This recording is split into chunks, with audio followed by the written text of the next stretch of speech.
Assalamualaikum warahmatullahi wabarakatuh. Alhamdulillah wassalatu wassalamu ala rasulillah wa ala alihi wa ashabihi amma ba'd.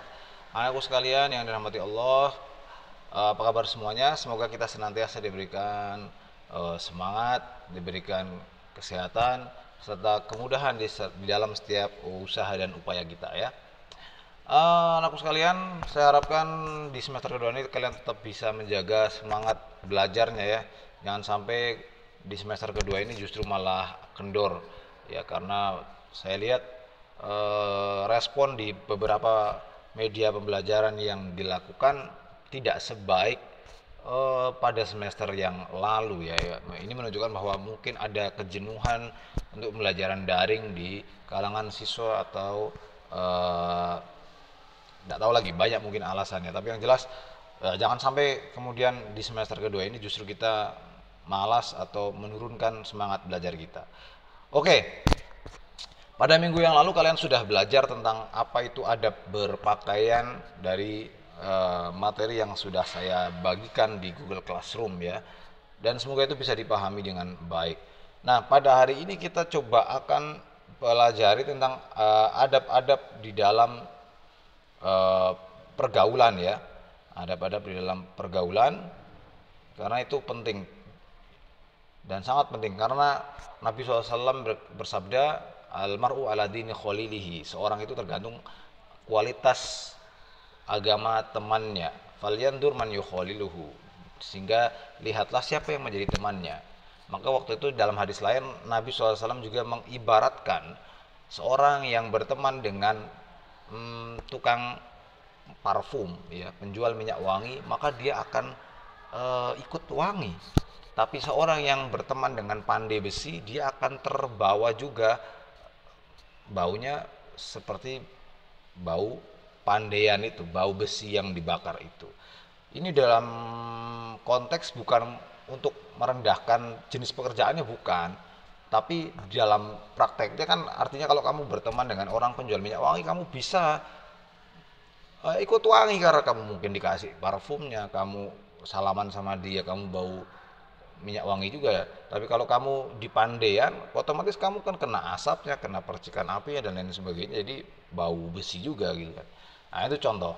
Makanya dalam prakteknya pun demikian, ketika kemudian apalagi di usia seperti kalian yang masih remaja itu ya, masih remaja, masih mencari jati diri, belum cukup kuat pendiriannya, sehingga mudah untuk ikut-ikutan, mudah untuk diarahkan ngikutin tren-tren yang ada ya, tanpa berpikir secara jauh dulu apakah tren itu baik, apakah hal yang kalian ikut itu baik atau buruk gitu.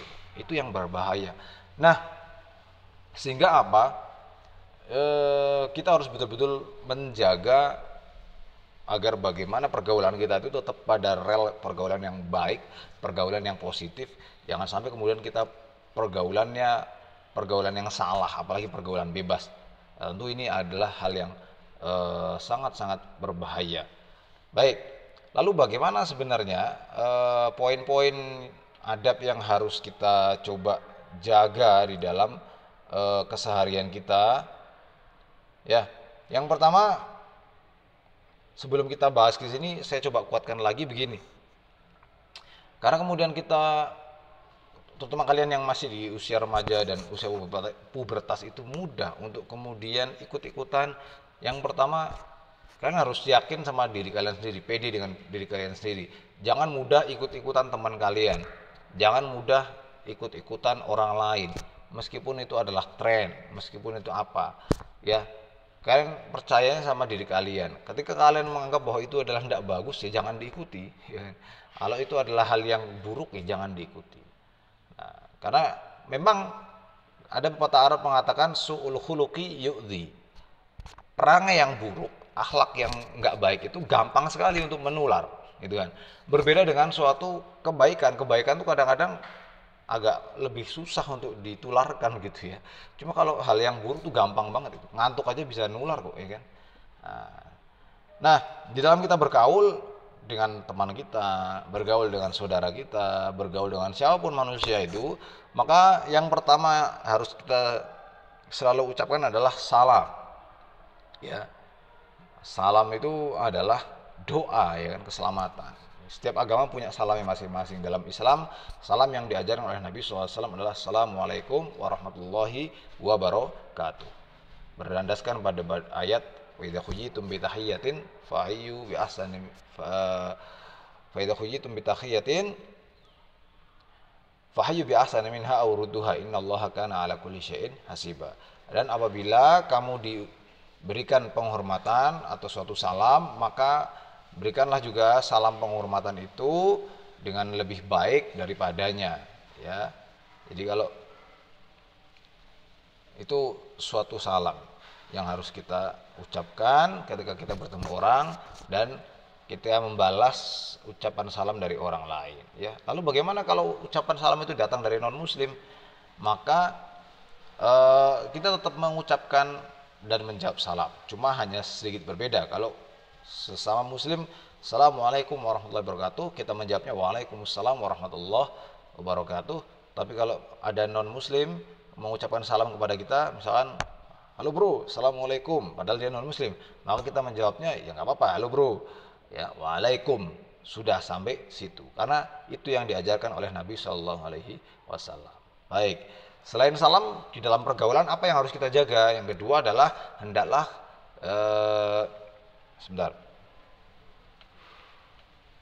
Nah ini, berjabat tangan, ya, berjabat tangan. Kenapa? Salaman itu kan tidak hanya milik Islam, ya, semua dunia salaman. Nah, dalam Islam lebih lagi, karena salaman itu ada unsur-unsur yang luar biasa. Unsur apa? Kita simak hadis di sini, dilihat di sini yang nomor 2. Nabi bersabda, tidaklah dua orang Islam bertemu lalu ia saling berjabat tangan kecuali akan diampuni oleh Allah Subhanahu wa taala dosanya sebelum mereka berpisah. Luar biasa. Salaman doang itu bisa menggugurkan dosa, ya. Nah, itu nilai-nilai yang mungkin di agama lain tidak ada, dan itu yang Islam tawarkan, ya. Bagaimana sekedar salaman saja itu bisa menggugurkan dosa. Dan itu yang mensabdakan adalah Nabi sendiri dari jalan Abu Daud, ya, Ibnu Majah dan Tirmizi. Luar biasa. Maka kita harus bersalaman. Pak, sekarang pandemi tidak boleh salaman, ya itu lain cerita. Ini kondisinya lagi kondisi tidak normal. Karena kondisi tidak normal, ya, insya Allah meskipun kita tidak salaman, hanya misalkan begini, ya, atau salamannya salaman yang begini atau yang begini, ya itu insya Allah tidak mengurangi substansi. Karena apa? Ini kan kondisinya lagi kondisi mendesak, terpaksa karena pandemi. Ya nanti kalau pandemi sudah hilang ya salaman lagi, kan begitu. Salaman lawan jenis bagaimana? Salaman lawan jenis kalau bisa dihindari. Kalau karena ada dua pendapat besar, ya. Ada yang membolehkan, ada yang mengharamkan, ada yang apa bahasanya, ya, memakruhkan, ya. Kalau yang kamu mau mantap dengan pendapat yang mengharamkan, ya kalau sama lawan jenis cukup begini. Kalau mau salaman, ya selama salamannya itu hanya salaman biasa, ya, tidak salaman yang dengan niat lebih dari salaman gitu, ya. Jadi ya salaman biasa, ya. Kalau lebih aman ya enggak usah salaman, ya, itu lebih aman. Baik, itu yang kedua, ya, berjabat tangan. Kemudian oh ya, kalau mau tahu tentang hukum berjabat tangan dengan wanita, ya, itu ada hadis dari Aisyah radhiyallahu anhu, Nabi SAW bersabda, demi Allah tangan Rasulullah tidak, ini Aisyah yang mengatakan, ya, demi Allah tangan Rasul tidak pernah menyentuh tangan seorang wanita pun yang bukan mahram dan bukan pula istrinya. Jadi kalau kita mau meniru Nabi, ya, Nabi nggak pernah menyentuh perempuan siapapun meskipun hanya jabat tangan kalau bukan istrinya atau mahramnya. Mahram itu siapa, ya? Adik kita, kakak kita, bude kita, bule kita, atau saudara, ya. Selain itu, ya lebih baik begini. Tapi kalau belum bisa, ya sambil belajar, ya, sedikit-sedikit. Baik. Yang ketiga, mengucapkan alhamdulillah ketika bersin. Ya, ini dalam bergaul sehari-hari, kita sering mungkin ada teman kita yang bersin atau apa. Maka dalam Islam kalau ada teman kita bersin, yang bersin itu harus mengucapkan apa? Alhamdulillah. lillah. Maka yang mendengar apa? Mengucapkan yarhamukallah. Ah, nanti dijawab lagi sama yang bersin, yahdikumullah wa yuslih balakum. Ini luar biasa kan. Orang bersin itu ketika dia, alhamdulillah, karena kalau nggak bersin metabolisme apa ini kita tidak bagus juga. Akhirnya ketika bersin alhamdulillah. Terus yang mendengarkan suruh mengatakan yarhamukallah, semoga Allah merahmatimu. Ya. Terus yang bersin bilang lagi yahdikumullah wa yuslih balakum, mendoakan lagi. Kan luar biasa. Jadi pergaulan itu betul-betul pergaulan yang saling mendoakan terus-menerus. Nah, kemudian yang keempat apa? Menjenguk bila dia sakit dan dimohonkan kesembuhan baginya. Jadi kalau memang ada teman kita yang sakit dalam pergaulan ya kita jenguk, ya kan? Ada saudara kita yang sakit kita jenguk, ya kan? Kenapa? Ya karena itu bagian daripada ya masa sih teman kita sakit kita nggak jenguk gitu. Masa sih saudara kita sakit kita nggak jenguk. Itu sudah jadi suatu hal yang lumrah dan secara sosial sebagai makhluk sosial itu adalah harus saling begitu ya, saling menjenguk satu sama lain ketika ada kesulitan, ada yang sakit atau ada musibah. Lalu ketika kita menjenguk orang sakit, hal yang harus kita ucapkan adalah doa Allahumma rabban nas adhibil ba'sa. Ya, Allahumma rabban nas adhibil ba'sa, ya, wa anta syafi la shifa illa shifa'uk shifaan la yughadirus saqama wala alam. Ya, biasanya ada yang begitu juga. Atau mengucapkan la ba'sa tahurun insyaallah, itu lebih pendek ya. Allah atau Allahumma rabban nas isfi anta syafi la shifa illa shifa'uk shifaan la yughadirus saqama wala alam. Itu juga bisa. Banyak yang intinya kurang lebih sama. Jadi mendoakan ya. Lalu kalau ada saudara kita, tetangga kita atau teman kita yang meninggal, maka kita membantu ya untuk mengurus jenazahnya bila dia meninggal. Ya, terutama kalau keluarga ya. Kalau keluarga maka kita punya kewajiban untuk membantu mengurus jenazahnya dari mulai persiapan memandikan, mengkafani, mensolati, pemakamannya ya. Nah, itu kita bantu sehingga yang ditinggalkan ini menjadi ringan bebannya ya. Kita hibur juga karena istilahnya kan takziah. Takziah itu artinya kan menghibur ya. Kemudian yang keenam adalah dalam pergaulan kita harus saling menasehati satu sama lain ya. Kalau ada teman kita yang salah kita nasihati.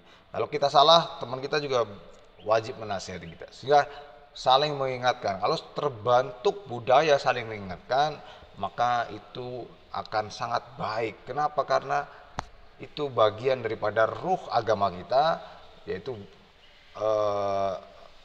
budaya amar ma'ruf nahi mungkar. Salah satu bentuknya adalah at-tanasuh, saling menasihati, saling mengingatkan, saling membimbing satu sama lain, sehingga meminimalisir potensi-potensi terjerumusnya seorang pada hal-hal yang negatif karena diingatkan ya. Oke. Ini sebagaimana hadis Nabi sallallahu alaihi wasallam ketika itu, jika Rasul bersabda, jika seorang di antara kalian meminta nasihat, maka hendaklah ia menasihati, ya. Baik. Kemudian dalam pergaulan kita, yang ketujuh, kita senantiasa mencintai saudara kita sebagaimana mencintai dirinya sendiri. Sebagaimana hadis Nabi SAW, ya, la yakmulu iman abdin hatta yakuna hatta yuhibbu li akhihi ma yuhibbu li nafsihi. Tidak akan sempurna keimanan seorang sampai dia mencintai saudaranya seperti halnya dia mencintai dirinya sendiri. Atau dalam hadis lain, mathalul mu'minin ya fi tarahumihim ya wa ta'atufihim mathalul jasad idza istaka minhu 'adhun tada'a lahu sa'irul jasad.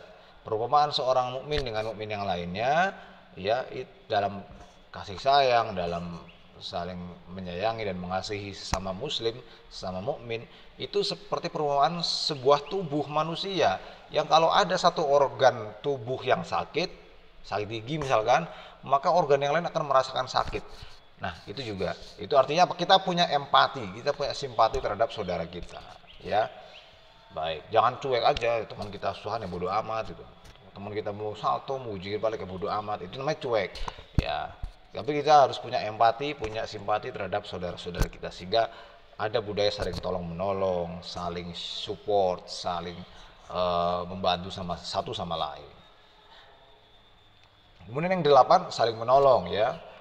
Sebagaimana sabda Nabi SAW ya, unsur akhoka zaliman au madluma ya.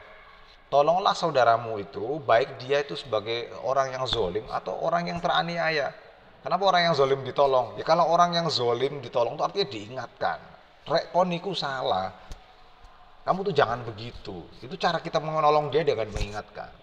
Au mazluman, atau teman kita yang teraniaya, ya jelas ya, kita menolong orang teraniaya kita paham lah ya, harus kita apakan, harus kita tolong. Apa pertolongannya kan tergantung bentuk ketertindasannya dia apa.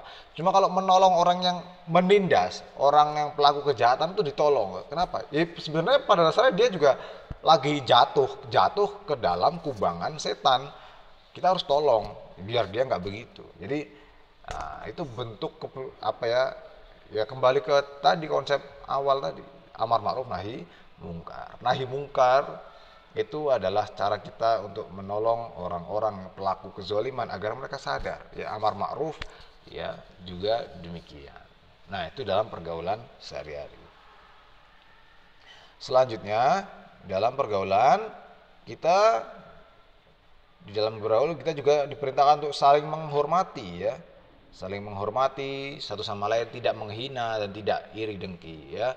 Wala tusair khaddaka linnas wala tamshi fil ardi marha innallaha la yuhibbu kulla mukhtalin fakhur, dan janganlah kamu palingkan pipimu dari orang lain, dan janganlah kamu berjalan di muka bumi ini secara sombong, karena sungguhnya Allah tidak menyukai orang yang membanggakan diri sendiri lagi sombong ya.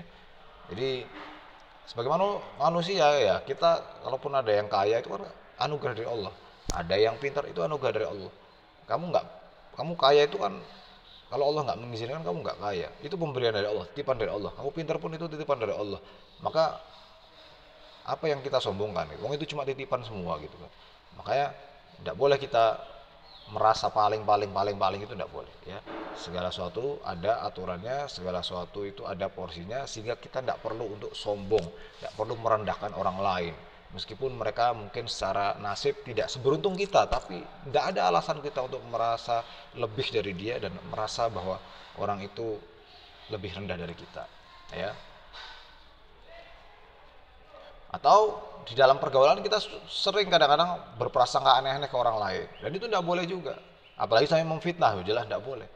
Ya, Allah mengatakan ya ayyuhalladzina amanu ijtanibu katsiran minadh-dhanni inna ba'dadh-dhanni itsmun. Wahai orang-orang yang beriman, jauhilah kalian dari banyak prasangka. Ya. Karena sungguhnya beberapa prasangka itu justru menimbulkan dosa. Wala tajassasu, dan enggak usah saling mencari-cari kesalahan orang lain.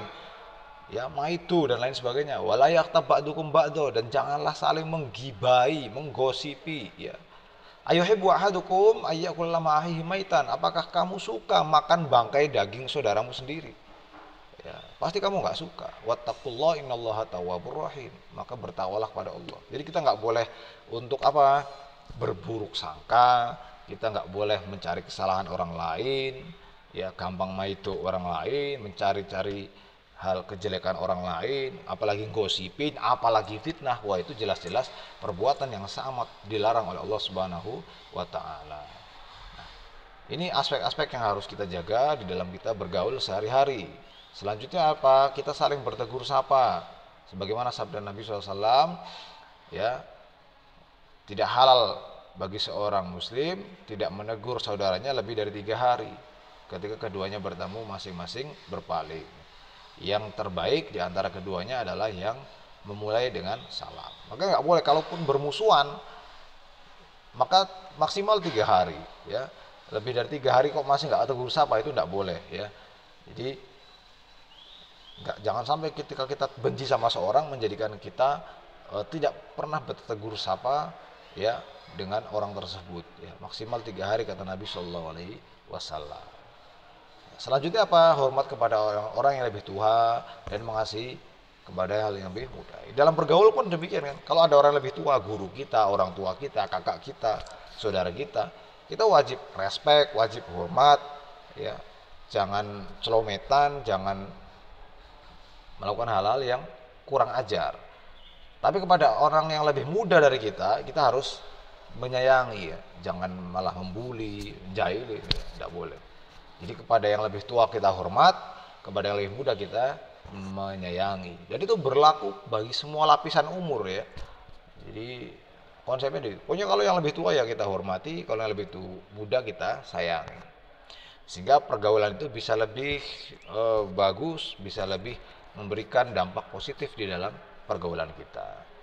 Nah, kemudian ini aturan yang terkait gender ya, lawan jenis, tidak berkhalwat. Ya, tidak berkhalwat ini artinya apa? Tidak berdua-duaan antara laki-laki dan perempuan di tempat yang sepi. Itu khalwat. Ya, bukan misalkan kayak di kelas ada 40 orang. Misalkan 20 ada cowok, 20 cewek. Ini tidak masuk kategori khalwat. Karena khalwat itu secara definisi berdua-duaannya seorang laki-laki dan perempuan di tempat yang sepi. Misalkan ada orang pacaran di pojokan pantai sepi, itu khalwat. Ada orang pacaran berdua-duaan di kafe di pojokan, itu khalwat ya. Tapi kalau ada beberapa orang di situ, ada laki-laki ada perempuan, itu bukan khalwat ya. Itu namanya manusia ya, namanya manusia pasti ada laki ada perempuan. Tapi yang kemudian masuk ke definisi khalwat adalah ketika laki-laki dan perempuan, meskipun itu bukan pacaran ya, meskipun itu bukan pacaran, alasan pekerjaan misalkan ada karyawan dia harus pergi berdua antara laki-laki dan perempuan, kebetulan tempatnya sepi, itu khalwat juga, itu tidak boleh juga ya. Jadi itu yang perlu kita perhatikan. Kalau pacaran ya lebih-lebih nggak boleh kalau berhalwat begitu. Nah, wong yang kerja saja kalau berhalwat nggak boleh ya kan. Kantor sepi cuma berdua toh, itu khalwat, itu nggak boleh ya. Karena yang ketiganya nanti setan. Maksudnya apa? Dia akan setan itu akan membisiki keduanya dan menggiring keduanya kepada hal-hal yang negatif, kepada hal-hal yang dimurkai oleh Allah Subhanahu wa taala. Jadi itu ya beberapa adab pergaulan. Jadi yang intinya adalah di dalam kita bergaul sehari-hari kita harus coba gunakan bagaimana Islam mengajarkan adab-adab di dalam bergaul, sehingga kita mampu bergaul dengan baik, dengan sopan, dengan adab yang baik, dan kita mampu menjadi seorang yang punya etika di dalam pergaulan sehari-hari. Lebih dari itu, bahwa kita dalam bergaul kita wajib untuk menjaga pergaulan kita agar jangan sampai kita justru terbawa pada pergaulan-pergaulan yang negatif ya, pergaulan-pergaulan yang sifatnya itu pergaulan yang tidak baik ya. Apalagi di usia yang seperti kalian, usia pubertas, usia remaja, maka betul-betul kalian harus memfilter siapa teman yang harus saya jadikan panutan, siapa teman yang harus saya jauhi, bukan dijauhi secara sosial, tapi jauhi secara pengaruh ya. Jangan sampai saya pengaruh negatifnya itu ya, kayak gitulah. Jadi itu kurang lebih untuk hari ini ya, semoga bermanfaat. Pada minggu akan datang kita akan teruskan lagi untuk materi selanjutnya. Terima kasih, kurang dan lebih mohon maaf. Jika ada pertanyaan silakan tanya saja di kolom komen di Google Classroom ya. Assalamualaikum warahmatullahi wabarakatuh, sampai jumpa.